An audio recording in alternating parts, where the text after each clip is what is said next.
What's good, everybody? We're back once again. Another episode, another podcast. A lot of games happening, a lot of basketball news, and some big baseball news, but we'll get to that later. So, first of all, I'll bring up Kentucky basketball. Y'all know how I feel about that. My favorite.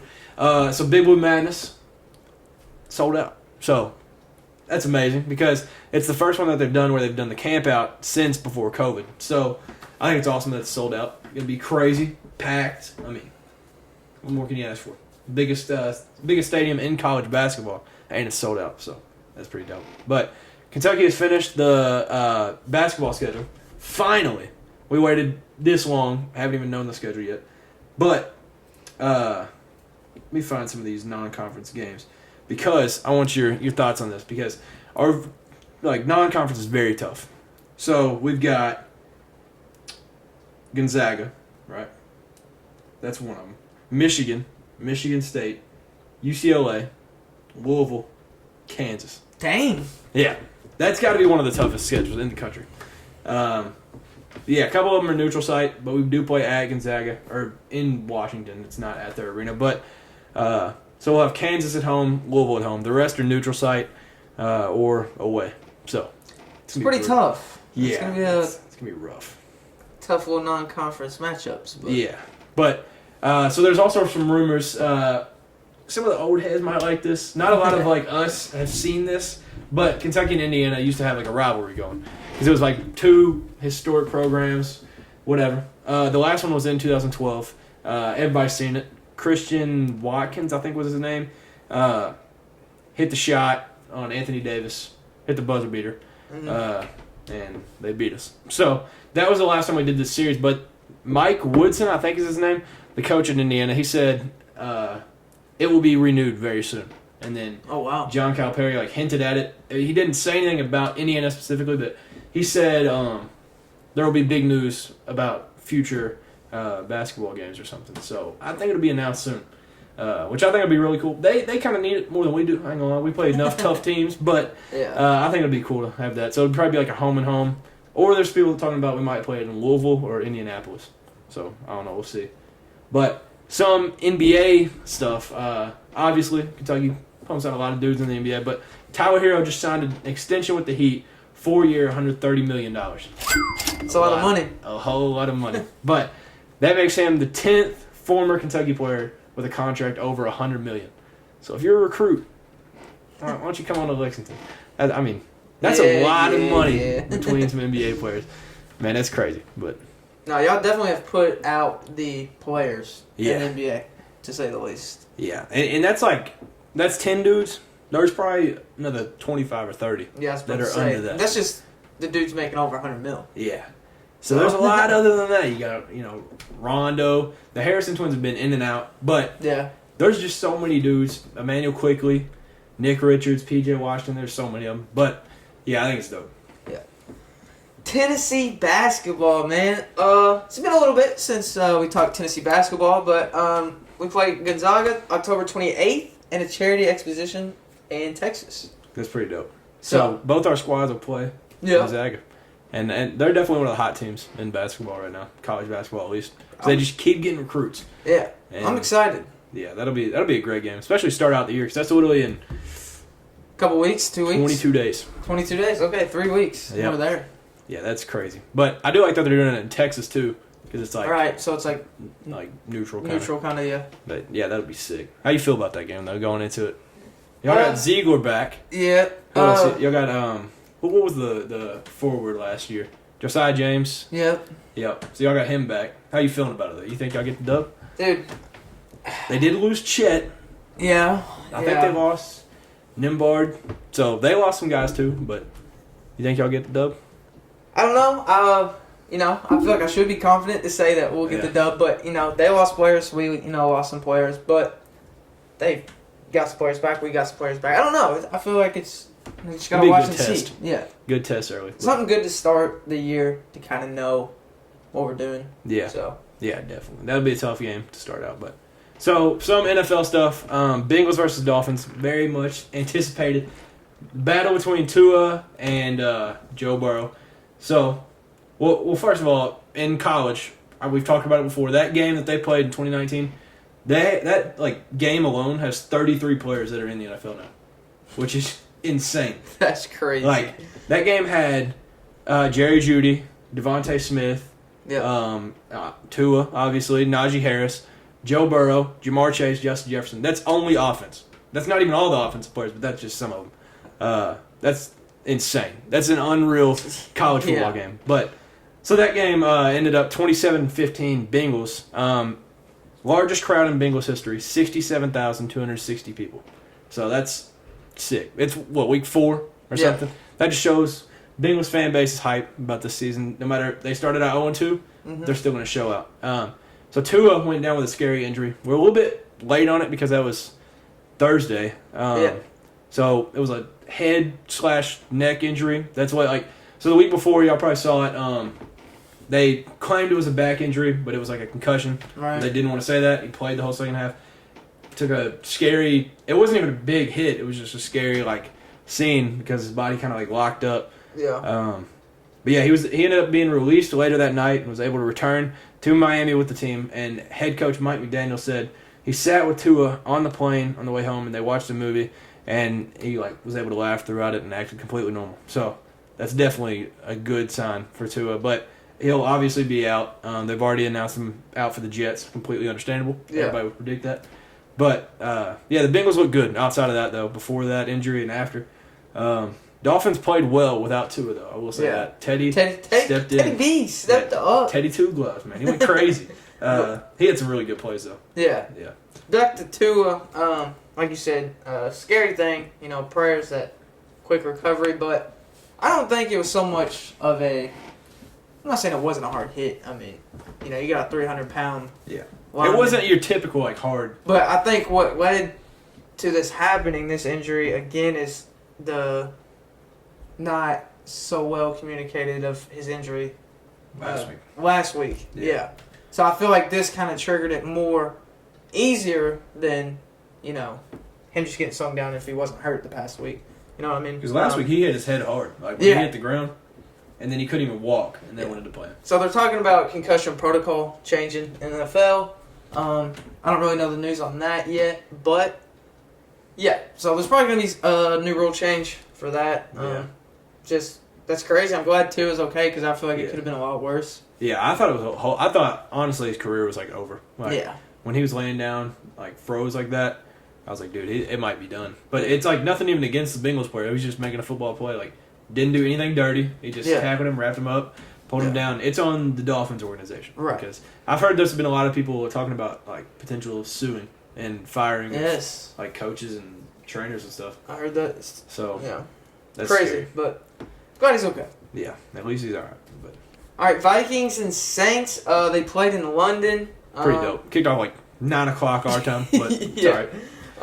The final 28-25 Vikings. It was kind of a crazy game. Yeah. There was a battle back in the fourth, back and forth throughout the game.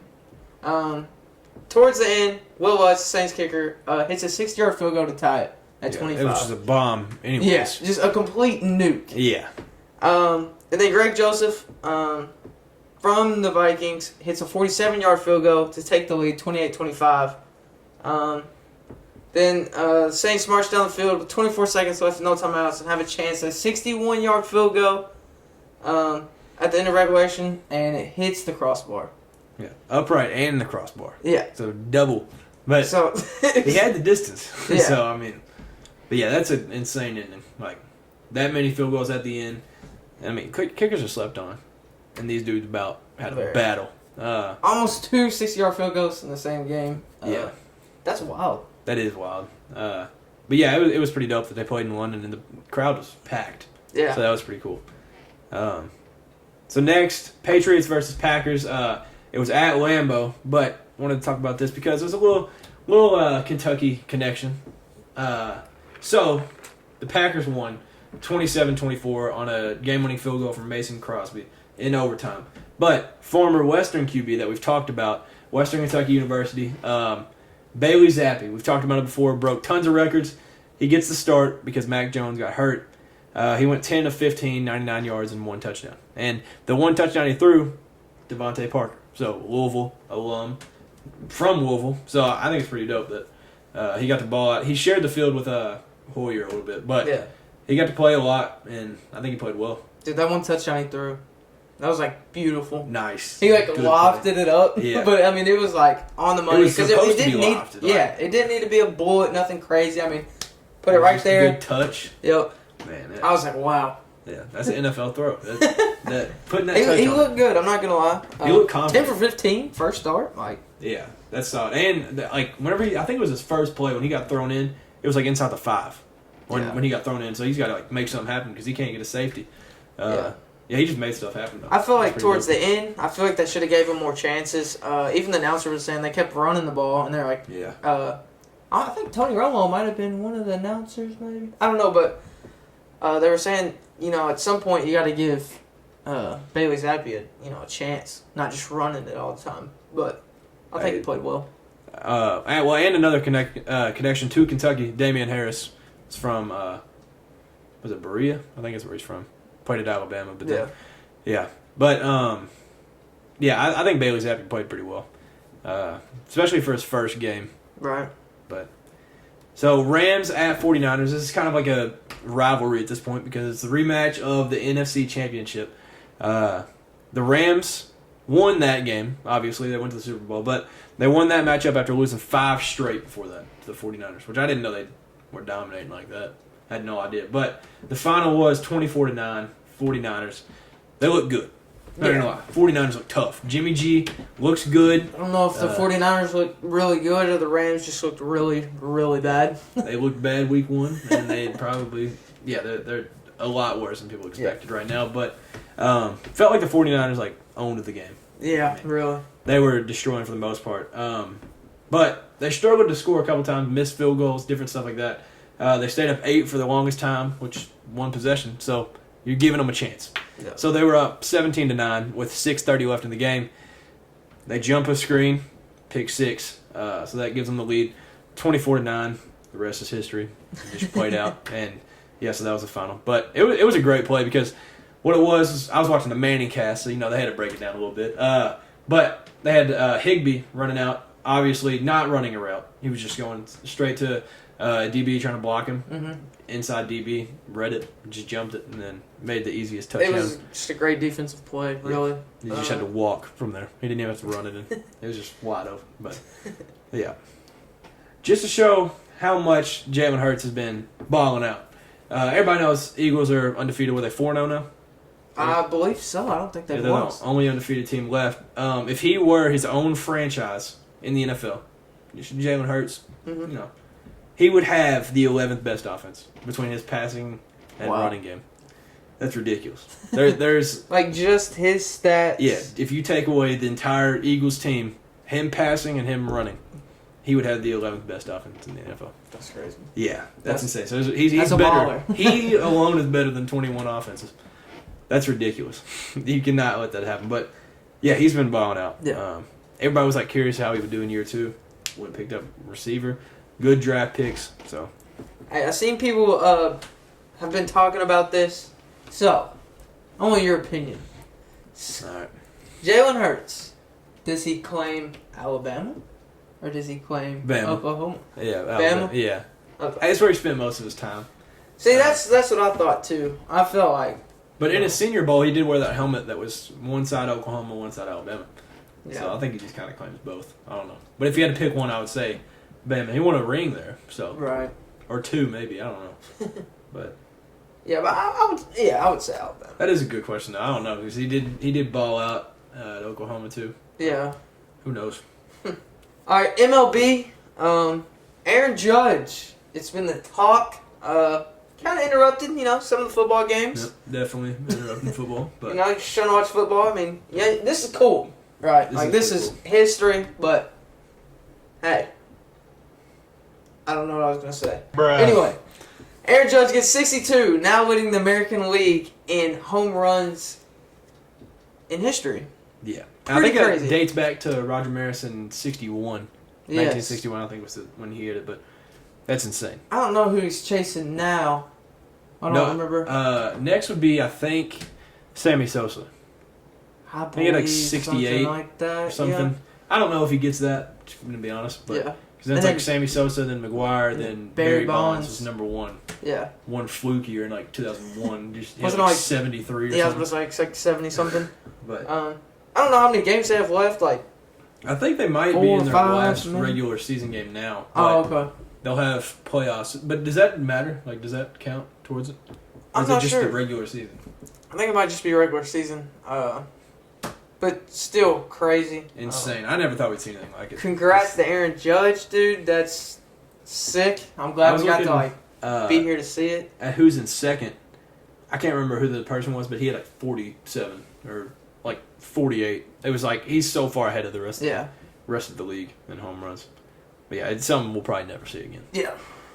Skipping into some college football, some like news head coaching wise, because apparently no teams can have a good coach. Colorado fires head coach Carl Durrell. Not gonna lie, don't really know much about him. Don't know how to say it, but I'm assuming that's how it is. He started this season 0-5. I know he didn't start good. Yeah, I'd heard some bad things, but they had been beaten by 20 plus in every game so far this season. Oh my gosh. That's with some bad teams that they've played too, so it's understandable. But this one was really surprising to me. Paul Christ, Wisconsin head coach, Madison native, former Badger QB. He's a legend. He's been a really good coach for him. He's spent 33 years of his 56 years of life in that city alone. So he's just Wisconsin through and through. He's fired, which is that blew my mind. Yeah. And Braylon Allen, their running back, he was like, if you wanted Coach Chris gone, you ain't real or something like that. It was like you ain't a real Badger fan if you wanted him gone. Yeah. But, he won 3 Big Ten West titles and 2 NY6 Bowls. He was 2-time Big Ten Coach of the Year, and he was 67-26 in his time there. This year they were 2-3. A couple bad losses, not gonna lie, but I just feel like it was a they little pulled early. I feel like they pulled the trigger a little early. I mean, dude, He's I been feel like that he's good. done wonders for Wisconsin. Yeah. Really. I think so. I think this one should have been until the end of the year, unless it didn't. I think they should have seen the year play out. I don't know. That was just like out of the blue, kind of like early. It was so random. Like everybody was shocked by it. But yeah, so this week had the most matchups in regular season, like just the regular season alone. Most top ranked matchups since 2017. So that's insane. But at the time, UCLA, they were unranked, right? Played number 15 Washington. We talked about it a little bit, but they dominated. 40-32 was the final, but that wasn't even like close to what it was. Like, Yeah. DTR, Dorian Thompson-Robinson, huge fan. I ain't even gonna lie. I've been watching him since he was Tate Martell's backup at Bishop Gorman in high school, and that's when I started like paying attention to him. But yeah, I gotta look up his plays. I'm gonna try to play one of them on here. There's a play you probably saw it. He was like scrambling out to the right. There was like a DB or something and a linebacker, and they were like closing in on him, and he like juked outside, a little Lamar type thing, and they ran into each other. He qualifies. Jake Bolt. Thompson Robinson, end zone and touchdown. And a quick snap of the football to go along with it. They've got a big 3. Where they like dove into each other. Yeah, that was him. So he is tough. He had a couple hurdles in that. He balled out. I ain't gonna lie. But UCLA is now ranked 18th, and Washington falls to 21. So yeah, that was a great game by him though. But UCLA altogether. Then Georgia was down 19-12 going into the fourth quarter against Missouri. Who would have saw that coming? Not me. Now I would have thought they would win by 50, but they escaped with a win, 26-22. Late in the game, I'm gonna be honest, they just looked like they dominated. Like they just kind of took over. This game gave me hope for when we play them. Me too. For Tennessee and Kentucky, both of us. Yeah. Because There's a lot of people after Oregon. They were like, nobody's touching them. right. Even Peter Burns said this Georgia team's better than last year. He said that like 2 weeks ago, and then, but he's eating his own words. Yeah, I don't know what happened. I didn't really see much of this game. I was getting on my phone, but crazy. Yeah, I watched it like third and fourth quarter. I was watching something else. I don't remember what the other game I was watching, but I was like flipping back and forth. I think it was NC State Clemson, but yeah, it was insane. I couldn't believe it. But yeah, they pull away. But Yeah, late in the game, they were able to. There was one pass to what's the guy's name? It's like Darnell Washington, the tight end. It's something like that. But there was one pass late in the game. You could just tell it was over. Like Missouri lost. He caught a pass. He just caught it, and the dude ran into him and fell. And I was like, all right, Missouri lost. They were just moving the ball easily at the end. Yeah. But early on, they were only getting in field goal range. Couldn't even get near a touchdown. Did their Georgia's tight end, that Bowers, do anything? Like, where yeah, was he at? He played pretty well, but they were able to handle him a little bit more than anybody else has. They so probably far. keyed on him, shut him down. Yeah, he definitely played well, but it was a weird game. Yeah. Georgia's offense did not look good. But yeah, everybody was so high on Stetson Bennett, man. I've been trying to tell y'all, man. He ain't no. He's still on Stetson Bennett, man. Yeah. I want him to do good, man. I like his story, but he's just not what people make him out to be. I'm just telling you. But yeah, TCU upset Oklahoma, which was insane. I don't even know. I feel like TCU's always just battled with Oklahoma, but 55-24, and it was not even that close. Like, they were dominating them. Like, I think they were up 21-3, like, first quarter, and they let Oklahoma let up 250 plus in like one quarter, like before halftime or something. It was insane. But Dylan Gabriel hit. Did you see this? Where he slid and then they dove at his head. And, yeah, that was scary. Could have, That's a dangerous hit. But yeah, TCU's offense looks insane. Yeah, they just look good. But fun fact, you know who their offensive coordinator is? Who? Lincoln Riley's brother. Oh yeah. What's his first name? I can't remember. I just remember them saying that. I don't remember what his name is, but so TCU is now ranked. So they were unranked going into that. They're ranked 17, and Oklahoma's unranked, so it's understandable. Another game that I don't think really anybody saw coming. I mean, Texas A&M. I'm just gonna say it. Mississippi State upsets number 17 Texas A&M in the final 42-24. Texas A&M, they've kind of had some struggle this year, a little bit. Yep. But, I mean, this was just a complete dominance by Mississippi State. Will Rogers threw for 329 yards and 3 touchdowns. He's been balling. I know you're a big fan of Will Rogers and what Mississippi State does over there. Ever since he did what he did to UK last year, I've been high on him. Because that game, I think he had 2 incomplete passes. He was like 36 of 38. Yeah. Ridiculous. What's their coach's name? Mike Leach. Yeah, dude's a legend. So Mississippi State now is ranked 23rd, and they knocked Texas A&M out of the top 25. Yeah, not what we predicted going into the season. We were both high on them because we had predictions of them going like 11-1. I don't know. I guess we just had like Texas A&M fever after them beating Bama last year. We were just high on them beginning of the season. Recruits, maybe, I don't know. Crazy. We were both insane, I guess. So Kansas, that's the story of college football this year. Safe to say, everybody's a huge fan. Basically, what a Cinderella story! You gotta love it. Because it's not over. It's not over yet. I ain't gonna lie, but they edge out a win against Iowa State. It was ugly. I ain't gonna lie. I watched a little bit of it. They win 14-11. Just a weird score, but they're 5-0 now. That's all that matters. A win's a win. So they're now ranked 19th. Crazy. First time being ranked since 2009. Honestly, I thought it was longer than that. Yeah, that was also their last time, I think. That might have been their last time having 5 wins in this season, too. So, that's unreal. Yeah, unbelievable. Do they become bowl eligible this week? They play TCU. We'll talk more about it in a little bit, but... Honestly, I didn't see them getting by Iowa State, and they did. Like you said, wasn't pretty, but they got the W. TCU, high-caliber team. Yeah. Great offense. I'm going to say this is where the Cinderella story ends. We'll give our predictions later when we do that, but I don't know. It's gonna be another ugly game. Yeah. Or they're gonna have to clean up what they did with Iowa State and capitalize, but I don't know. Yeah. So going over some of the picks from last week, so basically just the best games. College game day was NC State at Clemson. NC State got a little confident head coach. Leary is a great quarterback, I'm not going to lie.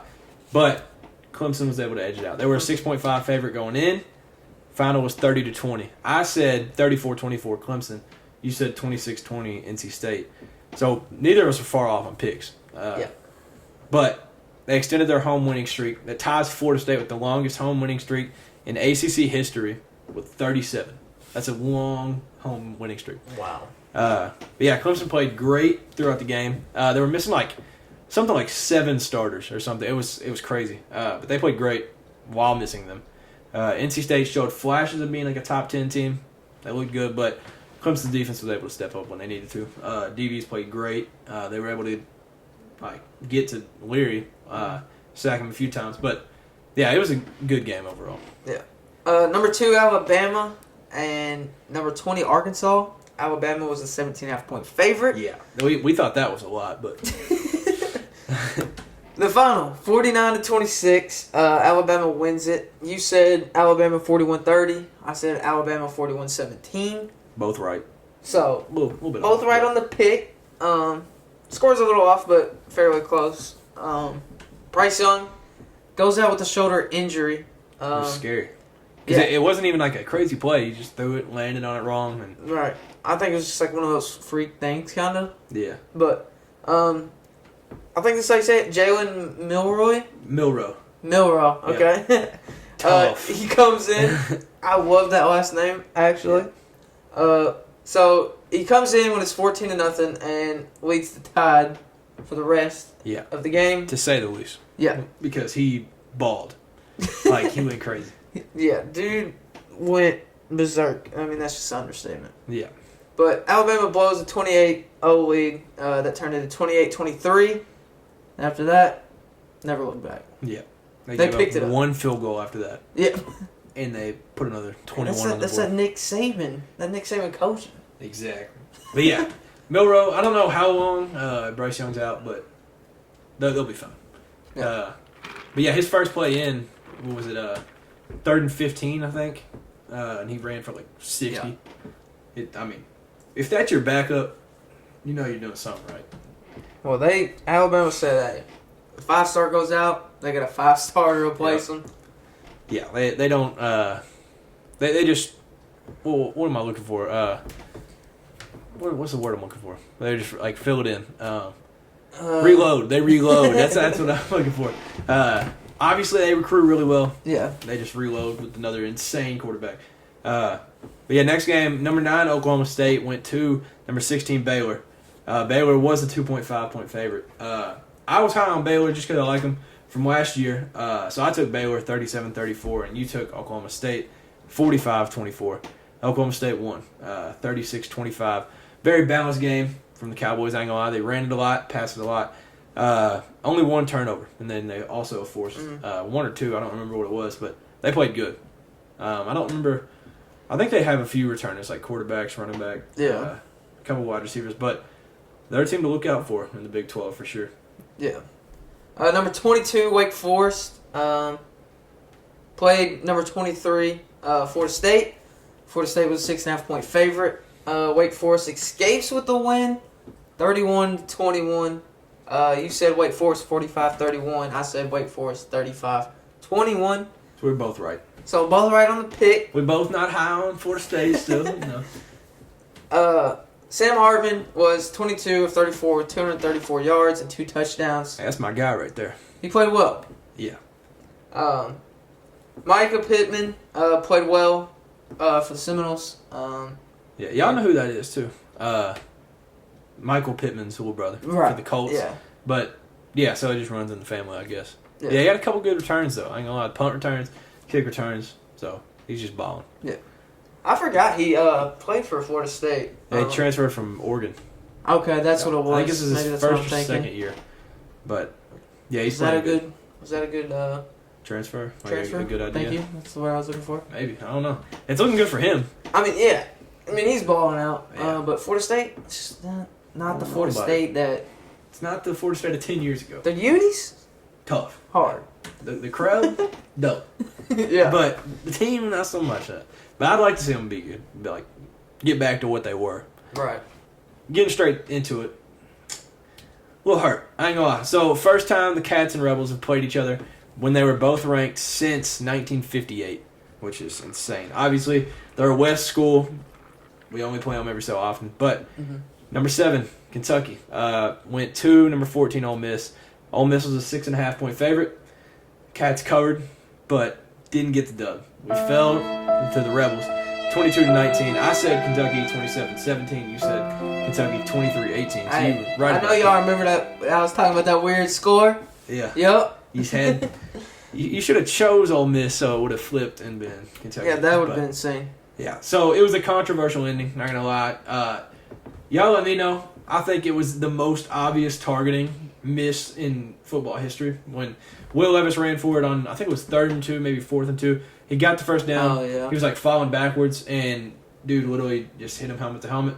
Led with the crown of his helmet, and I mean, you couldn't see it like live, but yeah. I'm gonna be honest. Like if you watch the replay, it's textbook targeting, and now I even question what the call is. But besides that, there was also an illegal motion late in the game. It was like 50 seconds left. We threw a touchdown to Dane Key. They said Berrien Brown wasn't set. It was way too close to call that. Refs had some money on the game or something, I guess. But, yeah, if you just look at the replay of that, it's not close enough to make that call. That was bogus of them to call that. But, yeah. So, Berrien Brown also, earlier, I think it was also in the 4th quarter, he tripped over our own player on kickoff. No one in between him and the goal line. Trips on our own player. Yep. We just shot ourselves in the foot. I ain't gonna lie. Gets in the red zone on that play and doesn't score. So, I don't know. But yeah, I'm going to be honest. Kentucky was the better team in that game. We really just beat ourselves. There were so many points left on the board. 2 missed extra points. Or 1 missed, 1 bad snap. Missed a field goal. Basically gave them 2 points on a safety. It was just bad. But it makes me feel good that we played that bad and had that like close. I was about to say, even with some of those mistakes on some plays that Kentucky had, it definitely showed that y'all were the much better team to even be in it with the stuff that led up to the end of the game. But yeah, I agree. I definitely think Kentucky was the better team. Should have won that game, but just a few mistakes. Yeah. You can clean up. Yeah, definitely. And you can't have like a bunch of mistakes in the SEC because they don't matter who you're playing. But yeah, that was C-Rod's first game back. He looked good, rushing touchdown. He also caught a lot of passes, so I like to see that incorporate him in the passing game. So that's his first game under Rich Scangarilla, the new offensive coordinator. So I think it's great to have him back. But Cavassier Smoke, a name a lot of people know because he was the starter up until this game. He's out with a concussion, and his time is to be determined. So we'll see I don't think he's playing this weekend. I've heard both that he's playing and he's not, but we'll see. Jeremy Flax, he went out in the 4th quarter with a hamstring injury, and he's out for an extended time.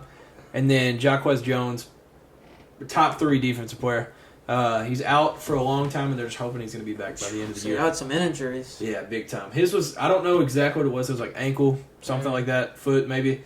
But yeah, so those are 3 huge spots that we're missing. So yeah, filling in Jeremy Flax would probably be the biggest because the person that hit Will Levis to cause that last fumble was Jeremy Flax's replacement. He was the one supposed to be blocking that guy. Yeah. So that just shows that it's going to be some battle. But yeah, so Kentucky dropped to 13 after that game, and yeah, that one just hurt. That one hurt. I was comparing it to the Texas A&M game in 2018 with Benny Snell and all them. That game, I just truly believe Texas A&M was the better team. They just had more talent. But that one hurt to lose. This one hurt 10 times more than that because you knew we got the better taken team. away. Yeah, we were the better team. Had some stuff taken away from us, and yeah, it just hurt. And we got some picks for Week 6 of college football. Another great week. Not gonna lie. But something cool. Kansas versus TCU. Like I said earlier, you called it last week. First time ever. College game day will be headed to Lawrence, Kansas for this matchup. Both teams are 5-0. You said Kansas wins. It's going to be game day. Hey, I did say that, didn't I? Yeah. I didn't realize that. Yeah, so, man, TCU is a 7-point favorite right now. But our picks are mine, TCU, 56-41. What you got? Like I said earlier in the pod, TCU, just a high-caliber team. They're going to show a little bit of dominance, 35-10 TCU. Yeah, I think I like Kansas. I like the Cinderella story, but TCU's offense is just too good. I think they'll just put up too many points. Mm-hmm. We got the Red River Showdown. It's played in the Cotton Bowl Stadium in Dallas, Texas. It's between Texas and Oklahoma. Texas is a 7-point favorite. I want to know when the last time they were a favorite going into this game was because it couldn't have been recent. No. But I'll go Texas 44-34. What you got? I'm going Texas. Oklahoma. 45-38. Yeah, I think Oklahoma will play a little bit better. Yeah. From last week, but I don't know. I think it's Texas's year though.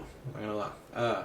Then we go out west, Pac-12. Number 11 Utah at number 18 UCLA. Just talked about UCLA. Huge fan of DTR, but Utah's a 4.5 favorite, and I'm a believer. I'm not gonna lie. So Utah 38-30. That's my pick. What you got? Not really a big fan of Pac-12 too much. I know. It's a coin flip. Yeah. Every game. Anybody can win. I'm going UCLA on this one. A little upset, 49-38. Yeah, I can definitely see that too. I can see it going either way, just because both teams are playing great and both teams have really good offenses. Right. Both great coaches too. But yeah, so I think DTR will play well once again, but I don't know. We'll see how that game goes. Yeah. All right, and now it's the game we've waited for. We talked about it before the season. Well, when all the beef started happening, whenever that was. Since May, apparently. Yep. Texas A&M at number 2, Alabama. Alabama's a 24-point favorite. That is the biggest underdog Jimbo's ever been in his. I think this is a 160 game coaching career. Or Wow. head coaching career. That's his biggest underdog. So. Yeah. If that says anything. It's because Texas A&M, I don't know what they're doing. And the beef too. I think that's got And the something to beef. do with it. Yeah. But who you got in that one? I'm going Alabama, 63-21. We talked about it. Nick Saban ain't holding back. Just being honest. You know, step on their throat while they're down. Stay on the gas. I feel like that's what's gonna happen. Nick Saban, gonna show him who's the top dog. Yeah. So I'm also going Alabama, but I'm not putting that many points on it. Just because I don't know what's going on with the quarterbacks. But 45-21 is mine. So we both think they'll only score 3 touchdowns. So that's saying something. I think they'll get the new Alabama quarterback right. I mean, he picked up Quick. when Bryce Young went out. So I think we'll be fine. I think they'll still be the same Alabama offense. Yep. I think they might start a little rough. Just being stepping up in quarterback position. But I think they'll still Alabama. They'll be fine. So, and I saw this. Alabama's next 5 games. You think they drop one? They got Texas A&M. They've got at Mississippi State. Mississippi State's at home, I think. Mm-hmm. They play at Tennessee. Mm-hmm. They also play at Ole Miss. There was another game I can't remember. Yeah. But you think they drop one of those? Hopefully they drop Tennessee. Hey, that would be crazy. I think it's this year of any for the Vols. Obviously there will be more chances, but It's any year. y'all got the talent. Y'all get them at home. They just put in a new quarterback. I know I said they'll pick up right where they left off, but Not that game. changes Not a that lot. game. Yeah, it does. Especially when you got a defense like Tennessee that can disrupt them a little bit. Right. I'm hyped for that game though. Dude. Was it third Saturday? in Yep. October? Great rivalry right there. So then we got South Carolina at number 13, Kentucky. Kentucky's a 10.5-point favorite. And, little side note, the chrome helmets have been sighted at practice. So that probably means we're wearing the gray uniforms. Those are beautiful. But we can also wear blue. We've also wore white. So, not going to be wearing white because it's home. But blue or gray will be pulled out this week. So, I'm going Kentucky 31-17. Who you got? I'm going Kentucky 27-17. Yeah, It's right at the spread. Yeah. So everybody said since the game Saturday, they've been saying you can't let Ole Miss beat you twice. So you can't just lay an egg in this game. South Carolina, they're legit. I mean, they've had a couple games where you're like, oh, maybe they're not what they're hyped up to be. But they're definitely, it's SEC. Yeah. Kirby Smart said after the Missouri game, there's no game easy in the SEC. So There's really not. There's a lot of truth to that because, you see teams like even Vanderbilt, as low as they are, but just any game, you could struggle in the SEC. I mean, It's just the hardest conference in college football. But yeah, any game's it's not a gimme. Yeah. There's no gimmies. But so I think we've just got to come out. We've got to play a whole lot better on defense. That first quarter, especially with Ole Miss, they just moved the ball so easy. Mm-hmm. They scored on 2 of their first 3 possessions, and that was kind of the turning point in the game. So they scored 14 from that point, and then I think our defense only allowed like 1 or 2 field goals after that. Right. So they stepped it up, but you've got to come out with that intensity and show it from the beginning. So I think that's what we've got to do this game. Yeah. So Tennessee football, a lot to talk about, a lot of good hype around Tennessee football. Even with the bye week, too. Even with the bye week this past week, Hendon Hooker moves up. As crazy as it sounds, moves up the odds for Heisman. 12-1 odds. I think he's currently second place for Heisman. Is he behind C.J. Stroud? Yeah. Okay, that was my pick. Yeah. Tennessee, we're currently sitting as a team as a whole as the 3rd best odds to win the SEC title game. So that's looking great. So I think with Georgia playing so close to Missouri, this is what's getting me excited because I feel like if we can do what we need to do and win the games we should, and we beat Georgia, I feel like we will see Alabama in the SEC championship game, depending on how we played them. But, a lot of games before all that, you got to worry about one week at a time. But I think that's true for both of our teams because we have a game between our 2 teams at the end of this month. And I think the winner of that, if that team can manage to beat Georgia, right, that's the team in the SEC. Y'all dropping 1 to Ole Miss, you're still not out of it because you still play us. You beat us, then you move back up. Yeah, and even if y'all lose to Alabama, y'all beat us and beat Georgia, it's there for the taking for you all too. So either of our teams have a chance. So dude, this is getting me excited. I'm just grinning because I feel like I can see if any year it's this year, we go to the SEC championship. Just a lot of good talent. So we played number 25 LSU at LSU. We're set at number 8 right now. We're a 2.5-point favorite. And the greatest uniforms of all time. First time since 2017? I think it was the last time, 2017. Dang. We bring out the smoky gray uniforms. Beautiful. Yeah, I saw the bunch of people posting them. Holy smokes! Holy smokes, that's man! That's a good way to put it. They're beautiful. As much as I don't like Tennessee, or that's just a good football uniform that you've got to show love to. That's awesome. Yeah, I think this just shows Heupel knows what he's doing. Yeah. Because hey, look good, you play good. That's exactly. I know it's as small as a uniform thing, but if you think back to when we were using these uniforms, it was when the hype was getting back around Tennessee football again. We got rid of them. Guess what happened? We, had some bad years, some really bad years, with Pruitt and them. So he's bringing back, he's brought back the culture, all the excitement, back to Tennessee football as it should be. Matter. I'm just being honest. Y'all got the black ones, which was the first time since 2008 Halloween or something. Yeah. So that was 2008. That was Tyler Bray days. So that was way back. A long time ago. But yeah, it's just. I think it's a culture thing. Literally, it's a mindset. I love it. Great idea.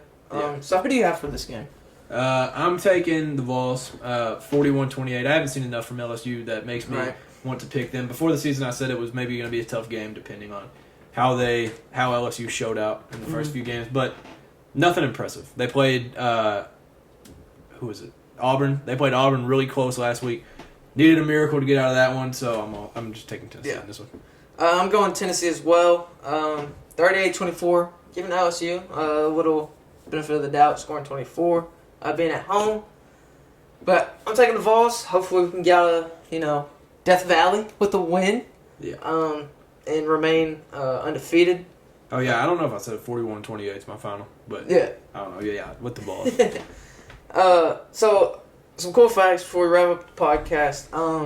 Coach Heupel is 2-0 and noon kickoffs. Well, I think it starts at 11 there, 12 our time. But Who he's are the 2-0. Who are the two games? So he's only been there 1 year, right? This is his second year. Like, yeah. this is, okay, so y'all had a noon game? Y'all had a noon game.